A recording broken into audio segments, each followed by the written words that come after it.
오늘 아침 저희들에게 주시는 은혜의 말씀은 빌립보서 2장 25절부터 30절까지의 말씀입니다. 빌립보서 2장 25절부터 30절까지의 말씀을 봉독해 드립니다. 하나님의 거룩한 말씀을 봉독해 드릴 때 여러분의 심령과 귀에 은혜가 있기를 바랍니다. 하나님의 말씀입니다. 그러나 에바브로디도를 너희에게 보내는 것이 필요한 줄로 생각하노니 그는 나의 형제요 함께 수고하고 함께 군사된 자요 너의 사자로 나의 쓸 것을 돕는 자라. 그가 너희 무리를 간절히 사모하고 자기 병든 것을 너희가 들은 줄 알고 심히 근심한지라. 저가 병들어 죽게 되었으나 하나님이 저를 긍휼히 여기셨고 저뿐 아니라 또 나를 긍휼히 여기사 내 근심 위에 근심을 면하게 하셨느니라. 그러므로 내가 더욱 급히 저를 보낸 것은 너희로 저를 다시 보고 기뻐하게 하며 내 근심도 덜게 함이니 이러므로 너희가 주 안에서 모든 기쁨으로 저를 영접하고 또한 이와 같은 자들을 존귀히 여기라. 저가 그리스도의 일을 위하여 죽게 이르러도 자기 목숨을 돌아보지 아니한 것은 나를 섬기는 너희의 일에 부족함을 채우려 함이니라. 아멘. 하나님의 말씀이었습니다. Good morning. 좋은 아침입니다. 날씨가 참 덥죠? 자, 우리가 또 양손을 좀 가슴에 얹고 우리 한번 두 번 외쳐봅니다. 나는 하나님의 특별한 사랑을 받은 사람이다. 두 번 합니다. 나는 하나님의 특별한 사랑을 받은 사람이다. 나는 하나님의 특별한 사랑을 받은 사람입니다. 아멘입니까 여러분? 또 우리 한번 같이 외쳐보죠. 하나님을 기쁘시게, 사람을 행복하게. 그렇습니다. 아무리 더워도 아무리 힘들어도 하나님의 영광을 잊어서는 안 됩니다. 아무리 힘들고 짜증나도 곁에 있는 사람들은 하나님이 목적을 두고 두신 분들입니다. 사랑하고 섬기고 도와주고 기도해 주어야 될 필요가 있는 사람들이죠. 자, 오늘은 바울과 에바브로디도라고 하는 제목으로 말씀을 나누려고 합니다. 저는 오늘 설교를 좀 영화 두 편을 좀 이야기를 하려고 합니다. 좀 오래된 건데요. 젊은 사람들은 못 알아듣습니다. 빠삐용. 그렇죠? 뭐 40대 이런 사람들이 못 알아듣죠. 30대. 아주 오래된 영화인데요. 빠삐용이라는 영화가 있었습니다. 세계적인 아주 명배우였던 더스틴 호프만과 스티브 맥퀸이 주인공이었습니다. 1931년 빠삐용이라고 하는 주인공 앙리 샤리엘이 홍등가 사창가를 찾아갔다가 뜻하지 않게 이상한 사건에 연루되면서 살인자라고 하는 누명을 쓰고 감옥에 들어가게 됩니다. 그래서 프랑스령 이제 가이나 감옥으로 들어가 있는데요. 자기 자신의 결백을 아무리 주장하려고도 안 돼요. 여러 번 탈출을 시도하다 안 됩니다. 번번이 실패하다 그것 때문에 독방에 갇히게 됩니다. 그래도 결국에는 탈출해서 성공해서 자유를 향한 인간의 갈망을 가장 묘사를 잘했다 해서 아주 상도 많이 받은 영화입니다. 당대 최고 영화로 선정되고 했습니다. 근데 영화의 한 장면 중에서 빠삐용이 독방에서 음식도 못 먹고 거의 죽어갈 무렵에 꿈을 꾸게 되는데요. 죄를 묻는 심판관과 빠삐용의 대화 내용입니다. 심판관이 이렇게 얘기합니다. 내 죄명을 알고 있지? 아니요, 전 결백합니다. 죽이지 않았어요. 증거도 없이 뒤집어 씌운 겁니다. 심판관이 얘기합니다. 그건 사실이다. 그러나 넌 살인과는 상관이 없어. 그러면 무슨 죄로 나를? 심판관이 얘기합니다. 인간으로서 가장 큰 중죄다. 인생을 낭비한 죄, 사형을 언도한다. 자, 두 번째 비슷한 얘기가 로베로 장군이라고 하는 영화에 있습니다. 이 영화에도 등장하는데요. 독일의 나치에 저항했던 많은 레지스탕스, 그 당시에 독립운동가들이죠. 감옥에서 처형을 당하게 되는데 사실 저항운동에는 가입도 하지 않은 사람이 하나가 거기에 섞여 있으면서 죽음을 당하게 됩니다. 그러니까 이 사람이 막 소리치는 거죠. 나는 저항운동에 독립운동에 가입한 적도 없습니다. 나는 아무도 죽인 적이 없습니다. 나는 아무것도 한 것이 없어요. 나는 억울합니다. 내가 왜 죽어야 합니까? 난 아무것도 하지 않았는데. 그러자 옆에 있던 레지스탕스가 그래서 너는 죽어야 돼. 지난 5년 동안 독일군에 의해서 수많은 가옥이 파괴가 되고 가정이 무너지고 사람이 죽고 피난민이 생겼는데 너는 아무것도 하지 않았어. 불쌍한 삶을 살아가고 있는 동족을 위해서도 아무것도 하지 않았어. 조국은 멸망 앞에 있는데 아무것도 하지 않았다고? 아무것도 하지 않은 것, 인생을 낭비한 것, 그것이 내가 죽어야 될 이유야. 이 두 가지 영화가 사실은 우리에게 시사하는 바가 굉장히 많습니다. 우린 삶을 살아가면서 내가 사람을 죽였습니까? 도둑질을 했습니까? 거짓말을 했습니까? 남에게 피해를 줬습니까? 내가 한국인으로 또 미국 시민으로 또 투표하라면 투표하고 법을 지키고 하는데 내가 뭘 잘못한 게 있습니까? 여러분, 우린 절대로 이 땅을 살아가는 사람으로 미국 시민으로 한국 시민으로 살아가는 것으로 만족하면 안 돼요. 우리가 누구냐 하면 바로 하나님의 백성들이기 때문입니다. 하늘나라를 소원하고 하늘나라를 소유하고 살아가는 하늘나라를 대표하는 하나님의 사람들이기 때문에 우리는 절대로 세상에서 아무것도 하지 않은 것으로 만족하며 살아가면 안 돼요. 우린 정말 하나님 나라를 위해서 하나님의 영광을 위해서 구원을 경험하고 은혜를 경험하고 삶을 살아가면서도 하나님 나라를 위해서 하나님의 영광을 위해서 아무것도 하지 않고 그리고도 여유 자작하고 살아가는 삶을 살지 않는가. 난 하나님께 어떤 은총을 어떤 사명을 받았는지 기억해야 합니다. 만약에 쓴다면 나의 영적인 이력서에 뭐라고 쓰여 있을까?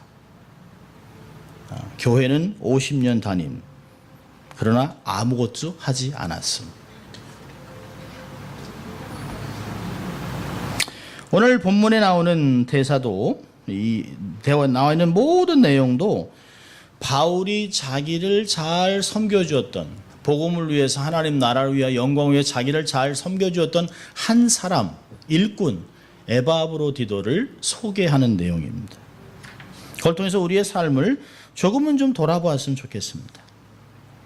여러분, 에바브로디도가 누굴까요? 바울이 감옥에 갇혀 있는 것 때문에 빌립보 교회가 너무 걱정을 합니다. 우리 목사님 감옥에 갇혔는데 우리가 좀 도와야 되지 않겠는가?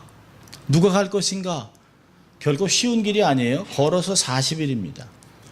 왕복 80일이 걸리는 길이에요. 쉽지 않습니다.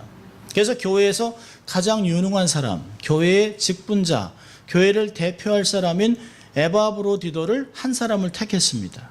그리고 그에게 헌금을 주고 당신은 가서 꼭 바울 사도를 잘 섬기고 또 그분의 필요를 잘 돌봐주고 수족과 같이 움직여줘라. 조금이라도 필요하다면 조금이라도 불편한 것이 있다면 연락하면 우리가 무슨 방법을 동원해서도 우리가 모든 것을 보내주겠다.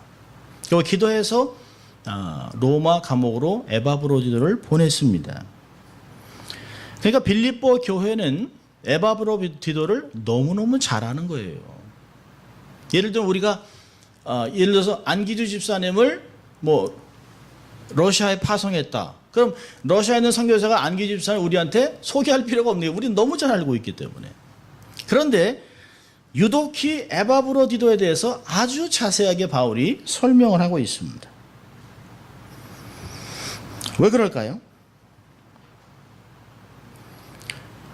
바울을 섬기도록 파송된 에바브로디도가 본교회로 귀환을 하면서 교회에 불필요한 문제가 제기될까 봐 미리 편지를 쓰는 것이에요.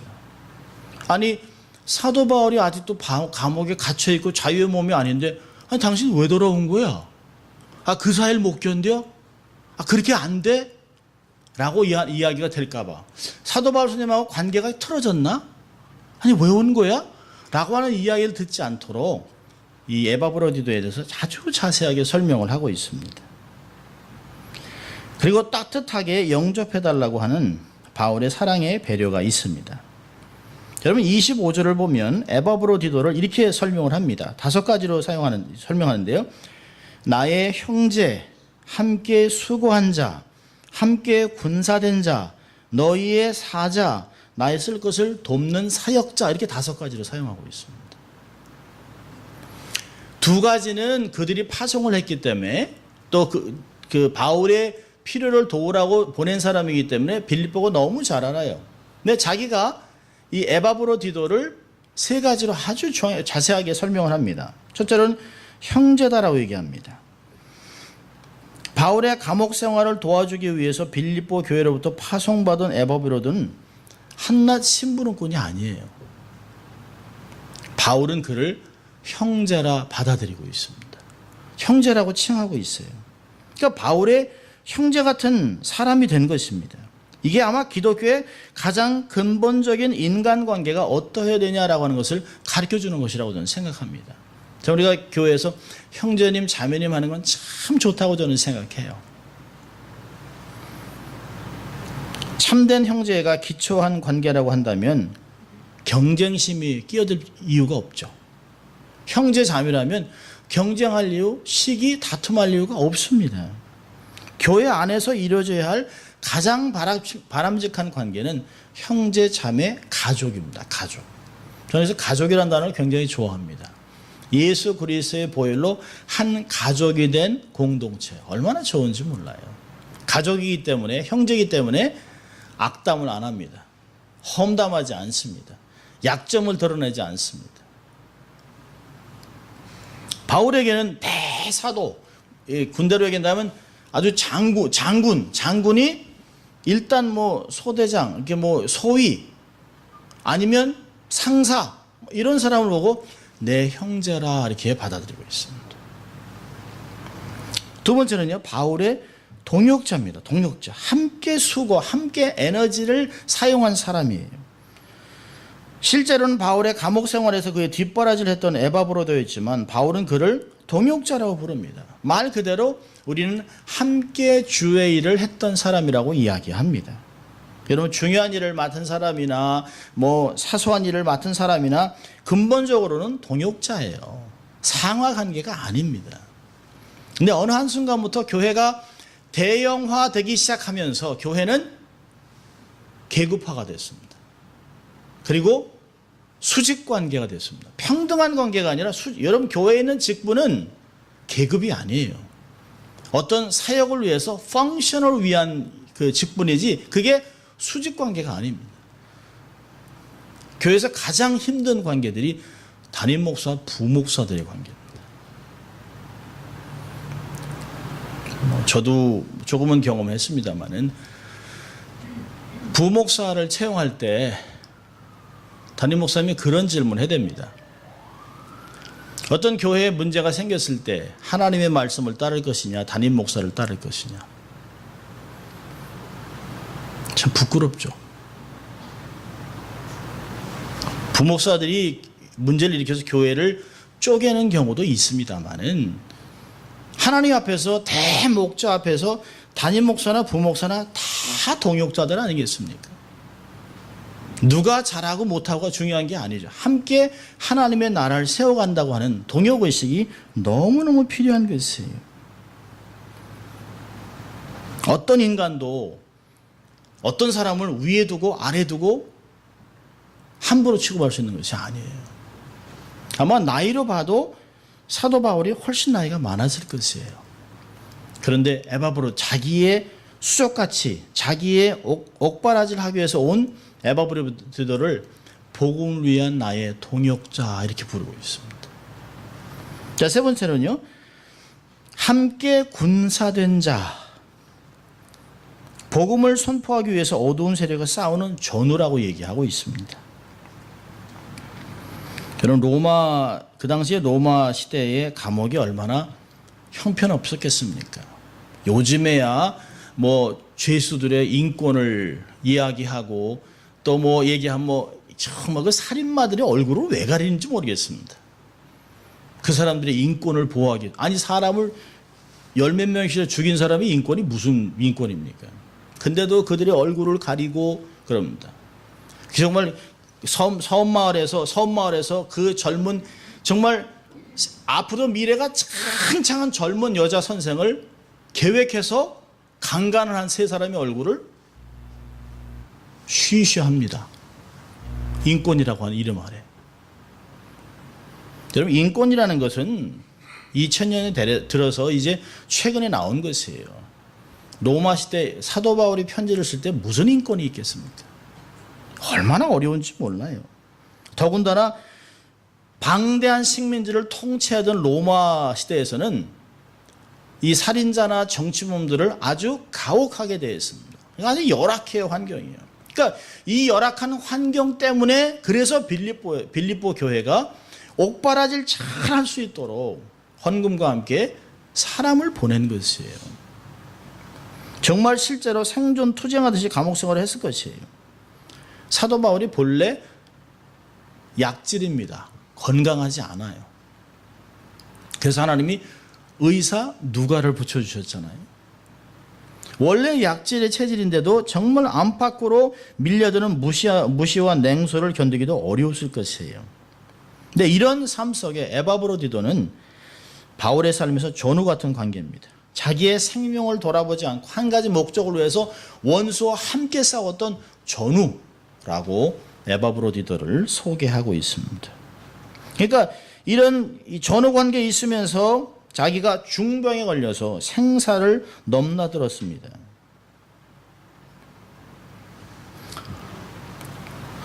이러한 귀한 사람을 에바브로디도를 왜 고향에 다시 돌려보냅니까? 여러분 25절을 보면 에바브로디도를 너에게 보내는 것이 필요한 줄로 It is very necessary 라고 얘기하고 있습니다. 28절에서 내가 더욱 급히 그를 보낸다 라고 하는 이야기를 쓰고 있습니다. 에바브로디도는 병에 걸렸다가 살아났습니다. 26절을 보니까 그가 너희 무리를 간절히 사모하고 자기 병든 것을 너희가 들은 줄 알고 심히 근심했다라고 얘기합니다.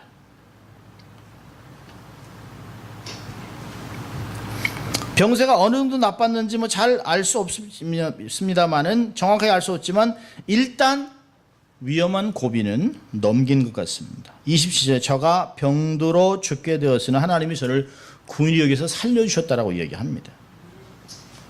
아직 바울의 감옥 생활이 끝나지 않은 상태에서 에바브로디도가 결국 빌립보를 돌아가게 된 이유는 중병을 앓았던 그가 더 이상 감옥 생활을 감당할 수가 없어요. 그래서 그걸 판단하고 바울이 이제 돌려보내야 되겠다. 여러분 사람이 몸이 아프면 뭐가 생각나나요? 집이 생각납니다. 고향. 그래서 많은 학자들은 에바브로디도가 중병에 걸리면서 고향을 그리워하는 향수병에 걸렸을 것이라고 얘기를 합니다. 그러니 그를 타향살이하는 어려운 삶에서 그를 붙잡아둘 수가 없는 것이에요. 그럼 저도 1986년 그러니까 한창 대학교 졸업하고 25살밖에 안 된 젊은 나이에 선교사로 파송돼서 기도하고 평생을 주를 위해 복음을 선포하며 살겠다라고 중국에 갔습니다. 중국어를 전공을 했으니까 그래도 꽤 합니다. 그런데 현지인들하고 말이 너무 빠르니까 못 알아듣는 것이에요. 그러니까 4년 동안 중국어 전공을 해서 신문도 읽지만 길에 나가면 안 들려요. 그래서 3개월 동안 공부하고 애를 쓰고 정말 그냥 비장한 각오를 가지고 북경에서 삶을 살았습니다. 주말이면 중국인 교회 가서 예배드리고 외국인 성경 공부하고 자전거 타고 다니면서 지역 땅 밟기 하고 자전거 타고 다니면서 막 다녔습니다. 제가 지금 이렇게 좀 통통해도 그때는 3개월 동안 바짝 말랐습니다. 바짝.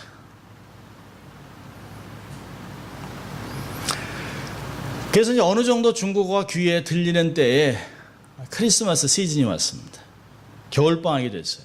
그래서 중국 학생들이 고향으로 간다고 막 짐을 싸고 기차역에 가고 막 그래서 버스에서 막 학교에서 버스 태워가지고 뭐 북경역에다 데려다 주고 그리고 다시 돌아오고 이런 일이 막 일주일 내내 벌어집니다. 그리고 기숙사가 텅 비어요.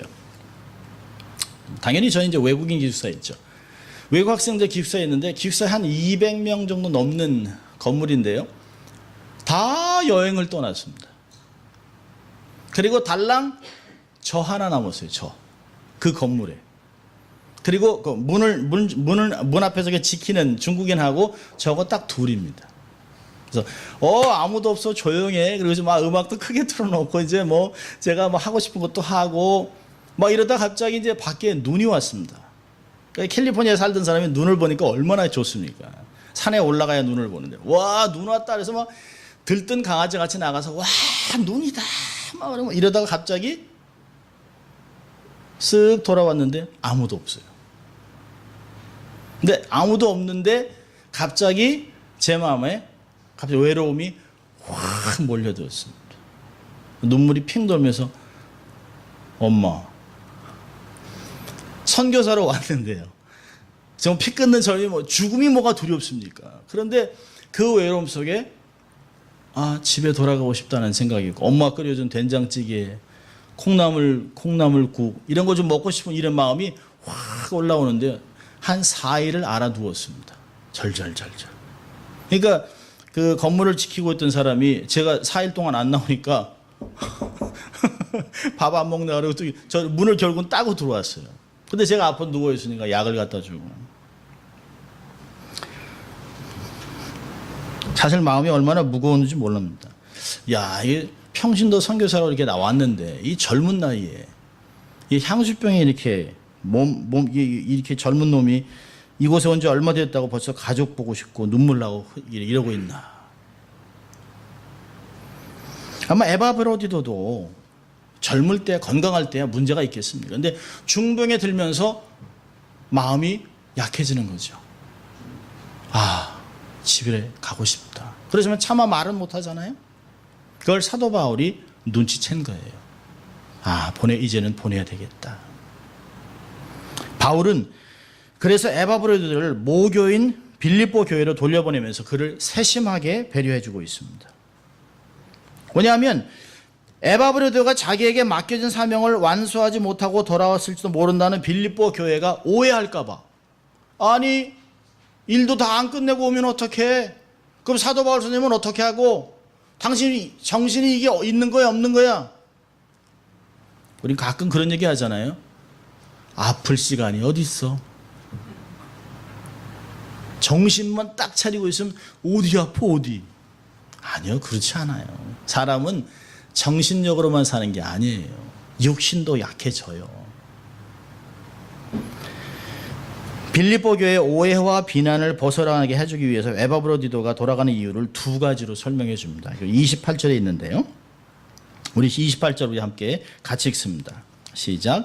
그러므로 내가 더욱 급히 저를 보낸 것은 너희로 저를 다시 보고 기뻐하게 하며 내 근심도 덜려 함이니. 교회에 기쁨을 주기 위해서라고 얘기합니다. 너희들이 에바 브로디도가 중병에 걸렸다는 얘기를 듣지 않았느냐? 얼마나 너희들이 걱정했겠냐? 건강한 모습의 에바 브로디도를 다시 교회에 보낸다. 보고 하나님의 은혜를 경험하고 하나님이 그를 살려준 것을 간증을 들으면서 하나님께 영광을 돌려라. 이런 의도로 사람을 보내주고 있습니다. 두 번째는요, 자신의 근심을 덜기 위함이라고 합니다. 빌립보 교회가 자신의 옥바라지를 하기 위해서 파송한 에바 브로디도가 중병에 걸리게 되자 바울은 말할 수 없는 근심에 쌓입니다. 여기까지 온 것만도 너무너무 고생을 많이 했는데 열악한 환경에서 나를 돕다가 중병까지 들면 어떻게 하나. 또 그를 파송한 빌립보 교회가 에바 브로디도가 중병에 걸렸다는 걸 들었어요. 그러니까 에바 브로디도가 중병에 걸린 것도 자기에겐 고민입니다. 아이고, 젊은 사역자 나 하나 때문에 나의 여기서 죽으면 하나님의 나라에 가면 되는데 나 때문에 이렇게 고생을 하고 있는데 중병이 들었어요. 그걸 또 파송한 모교회가 들었습니다. 그러니까 사도 바울이 얘기합니다. 근심이 이만저만이 아니에요. 바울의 그 마음을 표현한 것을 보니까 27절 보니까 내 근심 위에 근심. 그래서 28절에 내 근심도 덜게 한다라고 얘기합니다. 여러분 여기 가만히 들여다보면 사도 바울이 뭐를 얘기하냐면 에바 브로디도를 보내는 것은 그가 자원해서 돌아가자고 한 것이 아니야 라고 하는 걸 얘기하는 거예요. 에바 브로디도를 빌립보 교회에 보내는 것은 당신들을 위한 것이고 또한 내가 너무 걱정스러워서 이 걱정을 좀 덜게 하기 위해서 보낸다라고 이야기하고 있습니다. 얼마나 배려심이 많은지 몰라요. 앞으로 교회가 어떤 일이 생길지, 어떤 오해가 있을지, 어떤 문제가 있을지 이런 것들을 다 고려해서 양쪽을 다 고려해서 이해할 수 있도록 설명하고 배려를 해주는 것을 볼 수가 있습니다. 우리는 가끔 이해하겠지 하고 툭 던졌다가 알지 못하는, 생각지도 못했던 어려움을 겪을 때가 굉장히 많습니다. 그래서 바울이 29절 30절에 권면을 합니다. 이상하게 생각하지 않도록 문제를 일으킬 가능성을 다 보면서 에바브로를 높이 평가하고 그 형편을 중심적으로 잘 말한 다음에 그를 귀하게 여기고 영접하라라고 얘기하고 있습니다. 29절에 보면 이런 말이 있어요. 이러므로 너희가 주 안에서 모든 기쁨으로 저를 영접하고 또 이와 같은 자들을 존귀히 여겨라. 목숨을 돌아보지 아니하고 최선을 다한 충실히 감당한 교육자를 따뜻하게 맞아주라는 것이에요. 따뜻하게. 교회가 마땅히 취해야 할 태도죠. 의무감이나 형식적으로 한 것이 아니라 모든 기쁨으로 마음에서 우러나온 사랑으로 그를 판가히 맞아주라는 것이에요. 또요, 존귀하게 존경심을 표현하는 것입니다. 여러분, 자기 목숨을 돌아보지 않고 주를 위해 헌신한 지도자는 하나님 앞에 귀하지요. 세상 사람들은 선교사들 귀하게 생각하지 않습니다. 왜요? 관계가 없으니까. 목회자? 아무 상관도 없어요. 그러나 성도들에게는 말씀을 가리키는 목회자나 우리를 대신해 나간 선교사들이 얼마나 귀합니까? 알아주고 귀하게 여기라는 것이에요. 물론 모든 사람들이 사람의 칭찬과 사람의 존경심을 유발하면서 일하지는 않죠. 그러나 사람인지라 사람의 위로가 필요해요. 사람의 따뜻한 격려가 필요합니다. 여러분, 2주 전에 오셨던 선교사님 계시잖아요. 그분이 제게 이런 카톡을 보냈습니다. 목사님과 교회들이 보여준 사랑과 섬김에 제 마음도 많이 힐링됐습니다. 덕분에 영육간의 재충전을 위한 귀한 시간 보내고 왔습니다. 이제 필드에서 힘내서 사역하겠습니다. 얼마나 제가 이걸 읽으면서 눈물이 나더라고요. 처음에 왔을 때 목사님 괜찮아요, 아무 걱정 없어요. 제가 얘기하세요. 필요한 게 뭔지 얘기해라. 그래야 내가 도와주지 않겠냐. 말 안 하고 근데 어떻게 도와주냐. 그냥 몇 번을 절르고 해서 그 필요한 것들을 이게 받아냈습니다. 그래서 교우들의 도움으로 필요한 것들을 구입해주고 또 보여주고 설명해주고 밥 사주고 격려해주고 목욕탕을 데려가고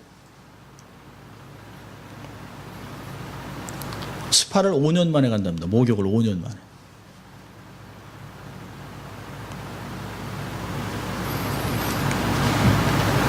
얼마나 삭막한 곳의 삶을 하겠습니까? 하루에도 5번씩 아잔의 소리, 알라 하는 그 기도 소리가 막 들립니다.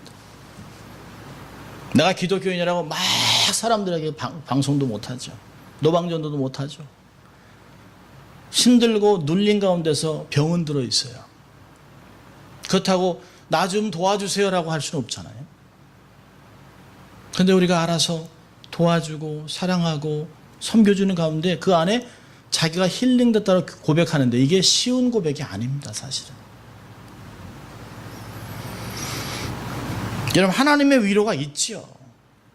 그런 모슬렘 지역에서 또 고향을 떠나 낯설고 물선 곳에 수고하는 선교사들을 하나님이 위로하지요.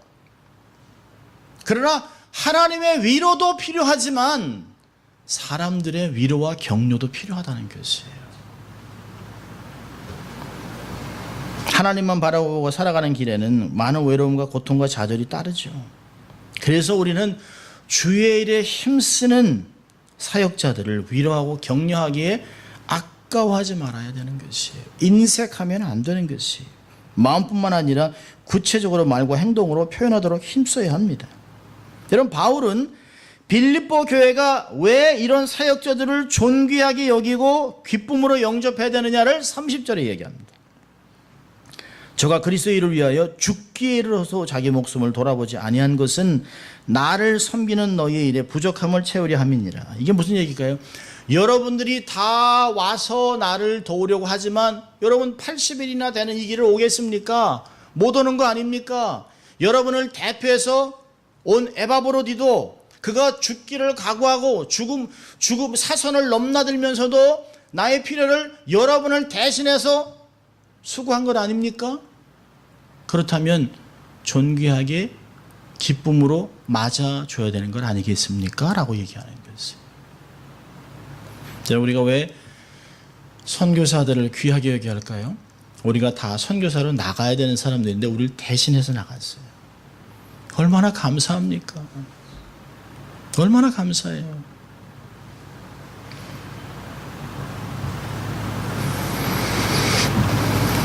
바울은 다른 서신에서도 그리스도의 교회와 복음을 위해서 애쓰는 자들을 알아주라고 권면하고 있습니다. 모두가 자기 일만 생각하는 예수 그리스도의 일을 구하지 않는 상황, 21절에서도 그랬잖아요. 저희가 다 자기 일을 구하고 그리스도 예수의 일을 구하지 아니한다. 디모데만 너희의 마음을 안다. 에바브로디도만 와서 내게 섬겼다라고 얘기하고 있어요. 자기 생명을 돌아보지 않을 정도로 수고한 에바브로디를 귀하게 여기라는 당부에는 바울의 절실한 심정이 들어 있습니다. 자, 우리 두 가지만 적용을 하려 합니다. 첫째로, 서로를 사랑으로 대해야 합니다. 사랑하면 모든 문제를 넉넉히 감당할 수 있어요. 여러분, 믿음도 중요합니다. 소망도 중요하지만 사랑이 더 중요합니다. 고린도전서에서 은사 이야기를 많이 합니다. 다 필요한 것이에요. 어느 은사가 더 귀한 것이 아니에요. 근데 이 은사들이 사용될 때는 반드시 조건이 있어요. 사랑 가운데 사용되어야 하는 것이에요. 여러분, 사람들을 이해시키려고 애를 쓰지 마세요. 아무리 이해시키려도 상황을 모르면 현장에 없었던 이해를 못해요. 그저 기다리고 사람을 믿어주고 사랑만 하세요. 사랑하면 허물을 덮어줄 수 있어요. 사랑하면 관심도 생기고 장점도 보이고 약점을 보완해 주려고 애를 쓰게 돼 있어요. 사랑하십시오. 인정하세요. 저 사람은 나를 왜 저래? 그것도 못해? 아이고 정말, 이런 얘기하지 마세요. 사랑은 참아주는 거예요. 사랑은 기다려주는 것이에요. 사랑은 품어주는 거예요. 사랑은 엑스트라 마일을 더 가주는 것이에요. 두 번째로는요, 주를 위해 최선을 다해 헌신하십시오. 바울, 디모데, 에바브로도 같이 복음을 위해서 생명을 조금도 아까워하지 않고 헌신하여 주님을 섬겼습니다. 오늘 후회 없는 최선의 헌신을 드리십시오. 늙고 힘이 없어 후회하는 말을 종종 듣습니다. 저는 목사라서. 이런 얘기를 해요. 제가 그때 하나님을 잘 섬길 걸. 또 이런 말 합니다. 목사, 이번 일만 잘 해결되면 제가 조금 시간과 재물에 여유가 생길 때, 그럼 그때는 이미 늙습니다. 그때는 그때의 문제가 생겨요. 여러분, 큰 일을 하려고 하지 마세요. 작은 일에 충성하세요. 작은 일에. 지금이 은혜 받을 때입니다. 지금이 헌신할 때입니다. 지금에 있는 기회를 선용하세요. 주를 위해 최선을 다하는 사람이 기적도 경험하는 것이에요. 주를 위해 최선을 다하는 사람이 하나님의 인도함도 경험해요. 주를 위해 최선을 다한 사람이 그 삶의 현세와 내세에 하늘에 상급이 쌓이는 것을 볼 수 있는 것입니다. 충성은 죽기까지 하는 거예요. 죽기까지. 세상에서 제일 나쁜 충성이 뭘까요? 99.99999. 그 뭐죠? 거의 다 충성해요. 거의 다. 어떤 아이가 대학에 입학원서를 냈습니다. 하버드 대학교. 쭉 써요. 당신이 이렇게 막 성적도 좋고 다 맨 마지막에 거의 합격했습니다. 그건 아니잖아요. 합격 안 했다는 거잖아요. 우리도 말씀을 거의 다 순종하고 살아요. 거의 다. 그건 아니잖아요. 100% 순종입니다. 한 가지 예화를 드리고 말씀 마치려고 합니다. 오래전에 이슬람 자살 특공대가 레바논에 있는 미국 해병대 기지를 기습 공격한 적이 있습니다. 이로 인해서 200명이나 되는 미국 해병대원들이 사망했고 많은 수가 부상당했습니다. 이 소식을 들은 사령관인 사성장군 폴 켈리는 즉시 현장으로 달려가 중상을 입은 해병들을 위로했습니다. 그들에게 훈장을 수여했습니다. 아주 철인이라고 하는 강인하게 소문난 켈리 장군이지만 훈장을 달아주는 그의 손은 떨고 있었습니다. 눈에서는 눈물이 흐르고 있었습니다. 한 군인은 너무 심하게 다쳐서 말도 못할 지경이었답니다. 장군은 그에게 다가가 자기가 사령관 켈리라고 말하고 그를 위로했습니다. 그러자 그 해병은 손가락으로 침대 시트 위에 뭐라고 계속 쓰는 것입니다. 그래서 옆에 알 수가 없어서 그 옆에 있는 간호원이 그의 손에 펜을 쥐어주고 종이를 댔습니다. 거기에 손을 떨면서 그가 쓴 글이 SEMPERFI, 샘페르피, 그러다가 딱 손을 떨어뜨렸습니다. 그가 쓰려다만 글은 샘페르 피델리스라고 하는 항상 충성하라라고 하는 해병대의 구호입니다. 그렇게 목숨의 경각에 달려있는 상황에서도 항상 충성을 맹세한 그 군인을 보고 결국은 켈리 장군은 통곡을 했다고 합니다. 여러분, 이런 사람들이 있기 때문에 미국의 자유를 누리는 것이에요. 사도 바울과 같은 에바브로디도 같은 동역자들, 믿음의 선배들이 있었기 때문에 복음을 우리가 듣고 예수를 믿고 살아가는 것이에요. 우리의 삶은 모든 사람의, 우리의 선배들의 피와 눈물 속에 자란 것입니다. 잊지 마시고 최선을 다하고 사랑하고 복음을 위해 헌신하는 여러분 될 수 있기를 주의 이름으로 축원합니다. 기도하겠습니다. 하나님 아버지, 감사합니다. 오늘도 말씀을 통하여 죽기까지 충성하고 복음의 사역자로 하나님께 인정받는 삶을 살기 위해 우리를 도전하신 주님, 감사합니다. 우리가 그런 자들을 알아주고 또 우리가 그러한 인생을 살아갈 수 있도록 주님 축복하여 주시옵소서. 감사하고 예수님 이름으로 기도합니다. 아멘.